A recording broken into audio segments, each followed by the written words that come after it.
Hi, I'm Robert Bemis. I'm the Historic Trades Interpretive Specialist for the North Carolina Department of Natural and Cultural Resources. And today we're at the Governor Charles B. Aycock Birthplace, and we're going to talk a little bit about 19th century blacksmithing. So what we're going to do today is we're going to take a look at some of the rudimentary tools that a blacksmith would use. Now, we've got really the 5 most important things that a blacksmith could have right here. So you've got the anvil, you've got a hammer. This is going to help you shape the metal, both the hammer and the anvil. You've got a pair of tongs. Tongs going to help you grab the hot metal, and of course you have a forge. Now today at the site we're using a fairly modern forge, similar in shape and function to a 19th century forge, but nice and portable and easy to use for our purposes. So what we're going to do is we're going to heat the forge up.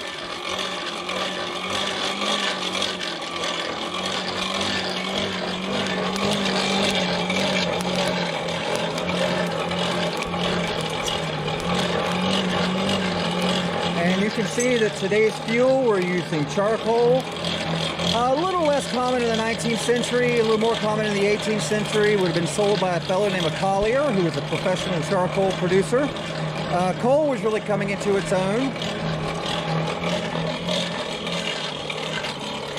We're going to take the metal and we're going to begin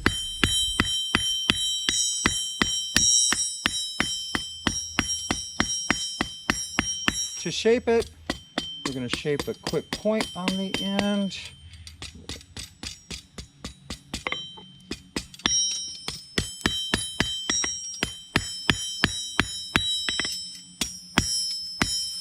And then put it back in the fire.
And here we are back in the kitchen with our tiny S-hook that we made real quick. What we're going to do now is demonstrate it, how it will be used. We're going to take our S-hook, we're going to hang it right there. We're going to take our kettle and we can hang it from the S-hook. Just that simple. So now the kettle is that much closer to the fire. And here we are in the kitchen of the Aycock site, and as you see around me there's a great number of metal items. Now, it was not only the blacksmith's responsibility to make metal cooking items like you have here, but the numerous tools that were used on the farm were also, in large part, created by the blacksmith. And I have a few examples here today. So, for instance, you have a furrow, and this is used to split logs to make your shingles for your home, usually cedar, something along those lines.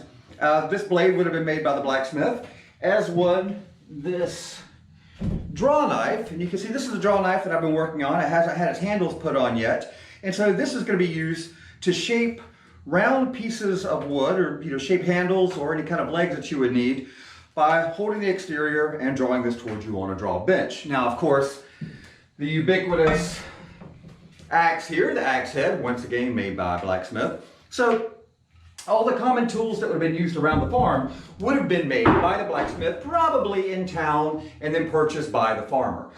Now, behind you, you see cooking utensils. Now, the cooking utensils, as you look at a 19th century hearth, there's a lot of metal here. Anything from the serving forks to the ladles, and right here in the middle of the hearth is a very large swing arm.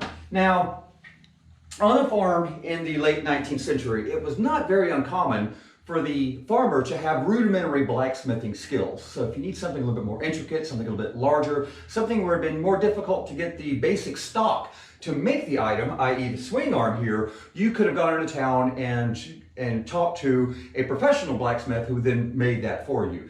Now, if you're on the farm and let's say your draw knife breaks or your froe breaks, or you need to make very simple repairs, by the late 19th and early 20th century, you could order a bellows, you could order a forged setup from somewhere like a Sears and Roebuck catalog. So it wasn't terribly uncommon for farmers to have a rudimentary blacksmithing setup on their farm.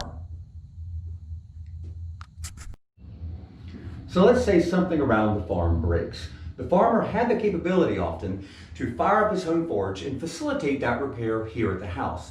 If there's something a little bit more intricate, if there's a larger project that he needs to deal with, he could then travel and hire a professional blacksmith. But for most small projects, it was not at all uncommon for the farmer to have the capability to do that on site. Now, in saying that, both the farmer and his wife, there was a good chance that both of them would have had rudimentary skills in blacksmithing. At this point in time, blacksmithing had been a profession for a very, very, very long time, and it was not gender specific. You have both men blacksmith and you have women blacksmith doing work to a very, very high degree. There was no sphere of influence when it came to blacksmithing. Now we've taken a look at some of the tools created by the blacksmith, and we've taken a look at some of the cooking implements created by the blacksmith as well. But now we're going to turn our attention to the exterior of the house, or the house itself. Now, the house is not put together with a lot of metal. The joinery is still wood on wood, but the exterior of it, the clapboards and the shutters, you're beginning to see metal work here, metal work introduced. The nails that are created here, you're going to have those to put the clapboards on, and you're going to have some strap hinges that are going to hold on the shutters. Now, when you close the shutters, once again, you're going to have a shutter dog here, made by a blacksmith, that's going to keep these open. Now, in saying that, let's imagine this shutter dog breaks. Do you want to go to town and hire the blacksmith to create you a brand new shutter dog? No, not really. It's been very, very, very easy for the farmer to go ahead and make a new one of these. Now, in saying that, if you're going to build your house and you want a set of shutter dogs and strap hinges that look the same throughout, at that point in time, you could hire a blacksmith. And here we are outside the house. In the background, you see both the corn crib and the livestock barn. One thing I'd really like to invite visitors to do next time they come to a site is take a very close look at the structures at the historic site. What you'll notice is that on the exterior of the home, there's very little metalwork. Most of the metalwork is reserved for the interior and the tools. Most of this, like I said earlier, is made with wood joinery, not a lot of metal. So one question I'm often asked is, where did the blacksmith, or the farmer for that case, get their metal? Well, just like today, it was very easy for them to just order it in similar sizes and stock that we have currently. So you could get it in flat stock or round stock or square stock, whatever was necessary for the project you had on hand. This is the late 19th century. Industrialization is beginning to get that much more progressive, so ordering stock was fairly easy for both the farmer or the blacksmith. And once again, I'm Robert Bemis, Historic Trades Interpretive Specialist for the North Carolina Department of Natural and Cultural Resources. And coming from the Charles B. Aycock Birthplace, we'd like to thank you for taking some time with us, and we hope you enjoyed the video.